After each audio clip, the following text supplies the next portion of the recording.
Thank you very much. My name is Martin Gramatikov. I'm head of measuring justice at HiiL, which stands for Hague Institute for Internationalization of the Law, or as we call it, HiiL Innovating Justice. And today I will tell you about justice innovations.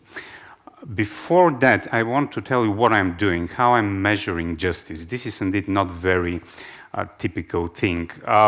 Imagine you go home and your kids are looking in your hands. And you do the worst mistake a parent can do, bring one cookie for two kids. So they both want the cookie. You get the cookie, you split it, give it to them, and they immediately start crying. It's not fair, right? One of them will say, this part is bigger than this part. I want the bigger part. So what I do is I will take my measure. I will measure how much the different parts are. I will do some adjustments. I will give them the cookie. But then one will say, yeah, but I'm the older. I want bigger part. But then the younger will say, yeah, but I did more homework. And I will do measure again, and I will split it as they want, and will give it to them. And they will usually say, yeah, but you didn't listen to us. We weren't able to express our voice. Or you didn't respect us. Other parents, other fathers are much more respectful. So justice is not easy to measure. Justice is pretty difficult, and it's in the eyes of the beholders. But justice is important to be measured. Why? Because part of the HagueTalks, we believe, should be focused on the huge amount of injustice and lack of fairness in this world. A recent report by UNDP says that 4 billion people in this world live outside of the protection of the rule of law. 4 billion people do not have adequate access to justice. We just saw one of the faces, and there are billions, probably not in such grave situations. But justice is not a universal commodity. It's not accessible to everyone. We do a lot of research in many different countries in the world, and we find that people face a lot of different problems in their daily lives. We found that 95%, literally everyone in Yemen, had to deal with difficult to resolve legal problems in their lives in the past 2-3 years. And very few of these people had access to lawyers. Very few of these people had access to legal aid, or one of the mechanisms that we believe are providing access to justice. More people in Yemen are going for justice to sheikhs than to courts. In Mali, when people have family problems, they will go for information not to a lawyer, but they will go to a griot or to a family member. They will go to the local village elder. So people look for justice in many different places, and very few people receive justice when they need it. Very few people have access to lawyers and to courts. Actually, also judges, we see in the Netherlands, judges are not advising friends and relatives to go to courts because they don't get great results there. So justice is missing a huge point. There is a lot of unfairness. So what is the answer usually? Usually the answer is more courts, train more lawyers, build prisons, etc., etc. This is more or less the medieval answer. And this in times when we see incredible rapid innovations in technology, in communication, in healthcare, transportation, everywhere. The world is changing. But justice, here is the innovation in telecommunication speaking. But justice is lagging behind. We are delivering justice pretty much the same as the Romans did. Our laws look pretty much like the Code of Hammurabi or the Justinianian Code looks like. So what is needed? At HiiL Innovating Justice in The Hague, we believe that what is needed is justice innovation. How justice innovation can be promoted?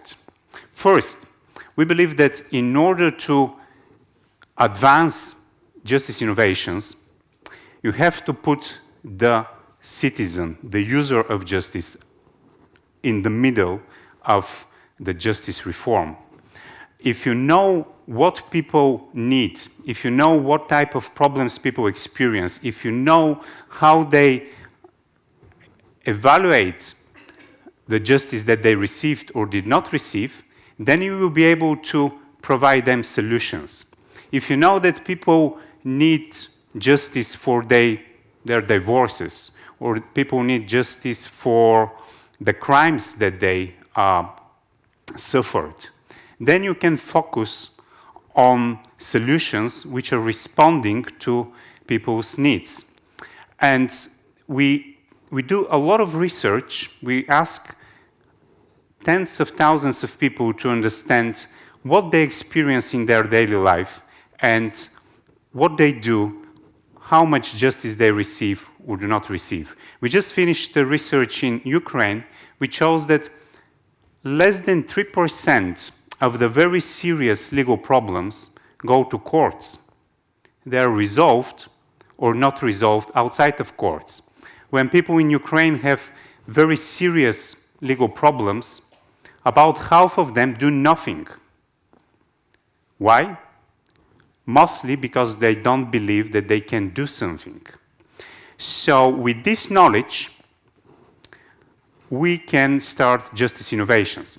The second step of innovating justice is to look at the justice system as a bundle of many different justice journeys. If you start to change the whole justice system, the whole legal system in a country, in a region, in the world, it's very difficult, probably impossible. But if we see the justice system as a bundle of many different problems for which people need fair resolutions, we can focus on the different problems. And justice journey by justice journey, we can start innovating, we can start changing. I will give you one example of justice innovation. In Bangladesh, it's very expensive to transfer land, and land is one of the most important capitals of people. It costs about 1,000 euros to do a transaction with land. This is causing huge corruption. About 70% of all disputes in Bangladesh are believed to be rooted somehow in land. A great NGO there, BRAC, invented a system which they call land entrepreneurs. Lay people are measuring the land with pretty cheap, not very accurate, but very affordable way for only a fraction of the cost of the expensive cadastre recognized system.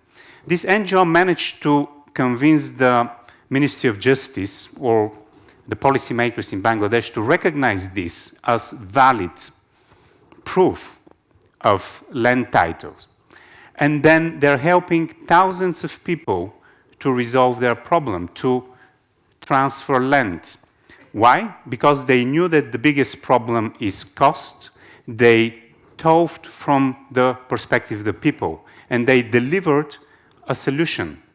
It might not be a grand-scale solution, but certainly it is helping thousands and soon hundreds of thousands of people in Bangladesh.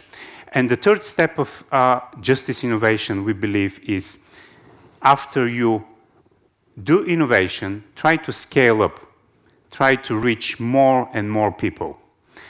And at HiiL Innovating Justice, we believe that soon The Hague will be called not only the International City of Peace and Justice, but also the International City of Peace, Justice, and Justice Innovation. Because every person deserves, when encountering a dispute or a grievance with public authorities or a crime, deserves access to procedures which are fair, effective, affordable, and resolving the problem of the people. Thank you very much for your attention.